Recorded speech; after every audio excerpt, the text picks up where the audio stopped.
আজকে তোমাদের সাথে খুবই মজাদার একটা চিকেন বানের রেসিপি শেয়ার করছি। প্রথমেই নিয়ে নিলাম কিছু চিকেনটাকে একটু পানি দিয়ে লবণ, গোলমরিচ, আদা রসুন দিয়ে সেদ্ধ করে নিব। তারপর একটা প্যানে একটু পেঁয়াজ কুচি নিয়ে পেঁয়াজটাকে ভালোভাবে ভেজে নিব। তারপরে কিছু গাজর কুচি অ্যাড করে দিলাম। পরে সেদ্ধ করে রাখা চিকেনটাকে ধীরে এখানে অ্যাড করে দিচ্ছি।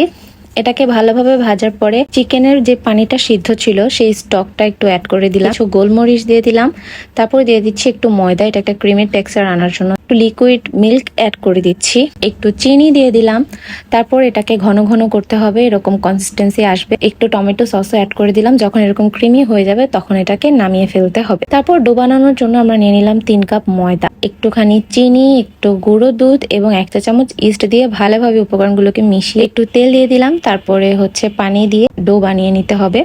ডোটা একটু নরম নরম হবে। তারপর এটাকে 1 ঘন্টার জন্য রেস্টে রেখে দিলাম, এরকম ফুলে যাবে। তারপর এই তো বানের শেপ দিয়ে দিলাম। আমি 5টা বান বানাবো, তো এরকম গোল গোল করে তারপর ভেতরে চিকেনের পুর এরকম একটা বানের শেপ দিয়ে দিব। তারপর কিছু তেল দিয়ে এটাকে ভালোভাবে লো আঁচে ভেজে নিব। তারপর দেখো ভেতরে কত সুন্দর উপরের সফট বান এবং ভেতরে পুরা চিকেনের ফিলিং এ ভরপুর। এটা খেতে এত মজা হয়, তোমরা বাসায় ট্রাই করে দেখবা অবশ্যই। Thank you so much for watching.